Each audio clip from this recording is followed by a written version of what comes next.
Good morning everyone, welcome to my foundation classes. तो अभी चल रहा है आपका द करंट अफेयर्स शो, लेकिन आज है आपका होली। तो आप सभी को होली की हार्दिक शुभकामनाएं। आप सभी रंगों के साथ बहुत एंजॉय करो, रंगों के साथ खेलो, लेकिन कायदे में रहकर। आप सब दिन भर तो खेलते ही रहोगे होली, लेकिन सबसे पहले सुबह की अच्छी शुरुआत करो और आज का करंट अफेयर्स से अपने आप को अपडेट करो। ये आपका रूटीन कभी बंद नहीं होना चाहिए। तो चलिए स्टार्ट करते हैं आज का करंट अफेयर्स। तो आज का आपका पहला क्वेश्चन है कि भारत और किस देश के बीच 26 मार्च से 8 अप्रैल के बीच मित्र शक्ति नामक युद्ध अभ्यास का आयोजन किया जाएगा। तो यहाँ पे इंपॉर्टेंट है नाम आपके लिए, मित्र शक्ति। ठीक है, आपके लिए क्या इंपॉर्टेंट है नाम, मित्र शक्ति किन दो देशों के बीच होता है? तो भारत और श्रीलंका के बीच, भारत और श्रीलंका के बीच होता है मित्र शक्ति युद्ध अभ्यास। और ये इस बार 26 मार्च से लेकर 8 अप्रैल के बीच होना है। और ये कहाँ होने वाला है? ये होने वाला है श्रीलंका में। अगला क्वेश्चन है कि हाल ही में किस बैंक ने योनो कैश ऐप लॉन्च किया है? YONO cash app. अब योनो से यहां से आपको ये समझना है कि ये योनो एक पहले भी ऐप लॉन्च किया गया था, और वो किया गया था एसबीआई के द्वारा। तो योनो कैश ऐप लॉन्च किसने किया है? ये किया है भारतीय स्टेट बैंक यानी एसबीआई ने। ये एक एक कार्डलेस कैश निकालने का जरिया है, और योनो कैश ऐप से आप बिना कार्ड का आप पैसे निकाल सकते हो। अगला क्वेश्चन है कि बिहार के 21 शहरों में ई किसान भवन बनाने के लिए योजना एवं विकास विभाग ने कितने करोड़ रुपए जारी किए हैं? तो बिहार के 21 शहरों में ई किसान भवन बनाया जाना है, उसके लिए योजना एवं विकास विभाग ने कितने करोड़ रुपए जारी किए हैं? तो ये किया गया टोटल 10 करोड़ रुपए।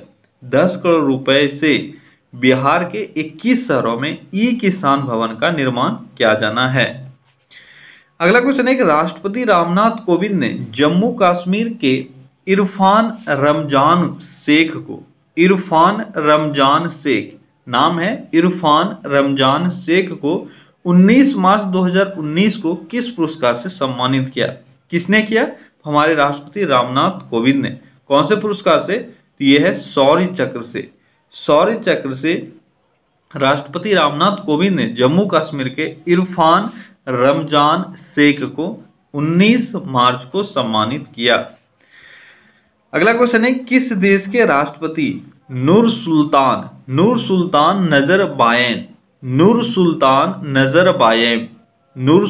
नजरबायेव ने 19 मार्च 2019 को अपने पद से इस्तीफा दे दिया। तो नाम आपको याद रखना थोड़ा सा डिफिकल्ट है, पर आपके लिए इंपॉर्टेंट होगा एग्जाम पॉइंट ऑफ व्यू से। नूर सुल्तान नजरबायेव, ठीक है, नूर सुल्तान नजरबायेव किस देश के राष्ट्रपति थे जिन्होंने इस्तीफा दे दिया अपने पद से?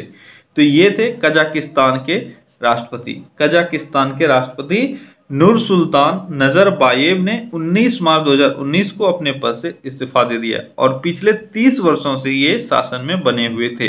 कितने वर्षों से? 30 वर्षों से। अगला क्वेश्चन है कि जिम्बाब्वे में हाल ही में किस नाम से आए चक्रवात से सैकड़ों लोगों की मौत हो गई है? तो जिम्बाब्वे में अभी एक चक्रवात आया था, उसे सैकड़ों लोगों की मौत हो चुकी है। तो उस चक्रवात का नाम क्या है? उस चक्रवात का नाम है इडाई। क्या है उस चक्रवात का नाम? इडाई।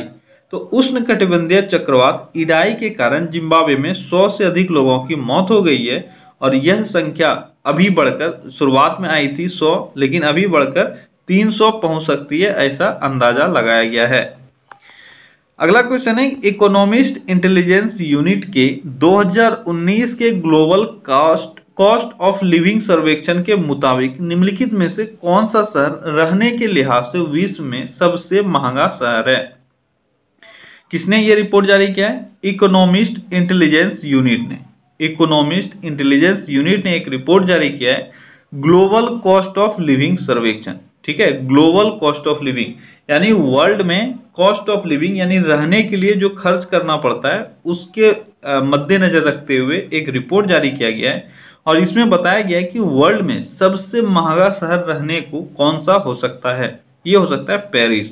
पेरिस वर्ल्ड का सबसे महंगा शहर हो सकता है रहने के लिए, और रहने के लिहाज से दिल्ली, चेन्नई और बेंगलुरु सबसे सस्ता शहर में शामिल है। कौन कौन सा? दिल्ली, चेन्नई और बेंगलुरु, ये सबसे वर्ल्ड में सबसे सस्ता शहर में शामिल है, ये तीनों शहर जहां पे आप रह सकते हैं।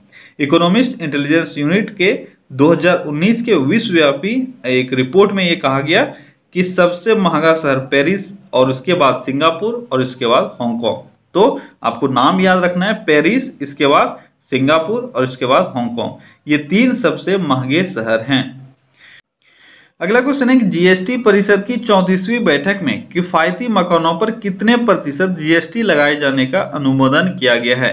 जीएसटी परिषद का अभी हाल ही में 34वां बैठक हुआ और इसमें किफायती मकानों पर कितना प्रतिशत जीएसटी लगाए जाने का अनुमोदन किया गया है, तो ये है 1%। तो किफायती मकानों पर 1% और गैर किफायती मकानों पर 5% जीएसटी लगाया जाना है और इसका अनुमोदन कब हुआ? 34वें बैठक में। ठीक है। अगला क्वेश्चन है कि निम्नलिखित में से किसे हाल ही में भारत का पहला लोकपाल नियुक्त किया गया है। आज के सेशन का सबसे इंपॉर्टेंट क्वेश्चन, भारत का पहला लोकपाल किसको नियुक्त किया गया है? तो भारत का पहला लोकपाल नियुक्त किया गया पिनाकी चंद्र घोष को। पिनाकी चंद्र घोष, न्यायमूर्ति पिनाकी चंद्र घोष को पहला लोकपाल नियुक्त किया गया है 19 मार्च 2019 को राष्ट्रपति रामनाथ कोविंद के द्वारा। अगला क्वेश्चन है, संयुक्त राष्ट्र की इकाई यूनेस्को द्वारा विश्व में पानी की स्थिति के बारे में जारी की गई वर्ल्ड वाटर डेवलपमेंट रिपोर्ट का शीर्षक क्या है? ये भी एक अच्छा क्वेश्चन है जो आपको याद रहना चाहिए कि संयुक्त राष्ट्र की एक इकाई यूनेस्को द्वारा विश्व में पानी की स्थिति के बारे में जारी की गई वर्ल्ड वाटर डेवलपमेंट रिपोर्ट क्या है? World water development report. ये पानी की स्थिति के बारे में एक रिपोर्ट है। क्या है नाम इसका, वो आपको बताना है। तो उसका नाम है लिविंग नो वन बिहाइंड। क्या है नाम इसका? Living no one behind. तो संयुक्त राष्ट्र की इकाई यूनेस्को द्वारा विश्व में पानी की स्थिति के बारे में जारी की गई वर्ल्ड वाटर डेवलपमेंट रिपोर्ट का शीर्षक है लिविंग नो वन बिहाइंड। अगला क्वेश्चन है कि द लासेंट जर्नल में प्रकाशित हालिया रिपोर्ट के अनुसार पश्चिमी अफ्रीकी देश बुर्किना फासो में मलेरिया जैसी घातक समस्या से निपटने हेतु मलेरिया जनक मच्छरों की रोधी किस दवा का परीक्षण किया गया है? कहाँ किया गया है? किस देश में किया गया है? यह किया गया बुर्किना फासो में। बुर्किना फासो ये पश्चिमी अफ्रीका का एक देश है। यहाँ पे मलेरिया जैसे घातक बीमारियों से निपटने के लिए जो दवाओं पर रिसर्च चल रहा है, उन्हीं को मद्देनजर रखते हुए मलेरिया जनक मच्छर रोधी दवाओं का एक पता लगाया गया है और उस पर रिसर्च किया जा रहा है। तो इसका अभी सफल परीक्षण हुआ। तो कौन सा वो दवा है? वो है आइवरमेक्टिन। क्या है नाम इसका? आइवरमेक्टिन। आइवरमेक्टिन। आइवरमेक्टिन एक दवा है जो मलेरिया जनक मच्छरों का रोधी है और इसको कहाँ पे रिसर्च किया गया? इसका ये किया गया पश्चिमी अफ्रीकी देश बुर्किना फासो में। और ये रिपोर्ट किसने जारी किया था? ये रिपोर्ट जारी किया था द लासेंट ने। किसने किया था? द लासेंट जर्नल ने। अगला क्वेश्चन है, संयुक्त राष्ट्र पर्यावरण सभा का चौथा सत्र UNEA 4 हाल ही में कहाँ संपन्न हुआ? संयुक्त राष्ट्र पर्यावरण सभा का चौथा सत्र कहाँ संपन्न हुआ अभी हाल ही में? ये नैरोबी में हुआ। कहाँ हुआ? नैरोबी। केन्या का राजधानी है नैरोबी, वहीं इसका चौथा संस्करण संपन्न हुआ। अगला क्वेश्चन है, फीफा द्वारा किस देश में पहली बार वर्ष 2020 में अंडर 17 महिला विश्व कप का आयोजन करने की मंजूरी दी है? ये क्वेश्चन मैंने पहले भी आपको बताया हुआ है कि 2020 में अंडर 17 महिला विश्व कप इस देश में पहली बार होने जा रहा है। कौन सा देश है वो? वो देश है भारत। भारत ने फ्रांस को पीछे छोड़ते हुए अंडर 17 महिला विश्व कप का मेजबान बनने का मौका पाया है। अगला क्वेश्चन है कि भगोरिया महोत्सव कहाँ मनाई जाती है? भगोरिया महोत्सव ये एक महोत्सव है जो होली से पहले मनाया जाता है। होली से एक सप्ताह पहले ये चालू हो जाता है और एक सप्ताह तक इसको मनाया जाता है। तो होली से पहले मनाया जाने वाला भगोरिया महोत्सव कहाँ मनाई जाती है? ये मनाई जाती है मध्य प्रदेश में। मध्य प्रदेश के आदिवासियों के द्वारा ये मनाया जाता है। अगला क्वेश्चन है, हाल ही में कुर्ग अरेबिका कॉफी को GI टैग मिला है। यह किस राज्य में उगाई जाती है? Coorg arabica coffee.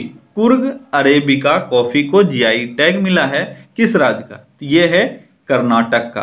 कर्नाटक में ये उगाया जाता है कुर्ग अरेबिका कॉफी और इसी को यहाँ का जीआई टैग मिला है। अगला क्वेश्चन है कि अंतर्राष्ट्रीय प्रसन्नता दिवस कब मनाते हैं? तो अभी हाल ही में हम लोगों ने अंतर्राष्ट्रीय प्रसन्नता दिवस मनाया है। तो अंतर्राष्ट्रीय प्रसन्नता दिवस कब मनाते हैं? ये मनाते हैं 20 मार्च को। कब मनाया जाता है? 20 मार्च को। अगला क्वेश्चन है कि विशेष ओलंपिक खेल कहाँ हो रहा है? तो अभी आपको पता है कि मैंने इससे 2 दिन पहले भी ये क्वेश्चन इंक्लूड किया था कि विशेष ओलंपिक खेल किस जगह पर हो रहा है? किस जगह पर हो रहा है? ये हो रहा है अबू धाबी में। विशेष ओलंपिक खेल कहाँ हो रहा है? अबू धाबी में। अगला क्वेश्चन है कि हाल ही में किस राज्य सरकार ने conquer exam be a warrior नामक ऐप लॉन्च किया? ऐप का नाम है conquer exam be a warrior. Conquer exam be a warrior, इस नाम से ऐप किस राज्य सरकार ने लॉन्च किया है? ये क्या है? गुजरात सरकार ने। और ये ऐप है उन स्टूडेंट के लिए जो अभी एग्जाम देने वाले हैं, उनका स्ट्रेस कम करने के लिए एक ऐप का लॉन्च किया गया है गुजरात में। उसका नाम है conquer exam be a warrior. अगला क्वेश्चन है कि हाल ही में एबेल पुरस्कार जीतने वाली पहली महिला कौन बनी है? तो आज के सेशन का दूसरा सबसे इंपॉर्टेंट क्वेश्चन कि वर्ल्ड की पहली महिला कौन बनी एबेल पुरस्कार जीतने वाली? और एबेल पुरस्कार के बारे में बता दें, एबेल पुरस्कार ये वर्ल्ड का सबसे ज्यादा इंपॉर्टेंट मैथ के फील्ड में दिया जाने वाला पुरस्कार है, जिसको मैथ के फील्ड का नोबेल तुल्य माना जाता है। तो अभी हाल ही में महिला को मिला है एबेल पुरस्कार और ये वर्ल्ड की पहली महिला है। तो कौन है वो है करेन उल्हेनबेग। कौन है? करेन उल्हेनबेग। करेन उल्हेनबेग, इनको मिला है एबेल पुरस्कार और ये वर्ल्ड की पहली महिला हैं। अगला क्वेश्चन है हाल ही में business line change maker of the year पुरस्कार किसे प्रदान किया गया है? Business line change maker of the year, यह पुरस्कार दिया गया है अरुण जेटली को। किसको दिया गया है? अरुण जेटली को। और यह पुरस्कार प्रस्तुत किसके द्वारा किया गया था? मनमोहन सिंह के द्वारा। अरुण जेटली को जीएसटी लॉन्च करने के कारण इनको दिया गया है यह पुरस्कार, business line change maker of the year. तो ओके फ्रेंड्स, तो आज के सेशन बस इतना ही। चलिए फिर से मिलते हैं कल अगले सेशन में। Till then take care, bye bye.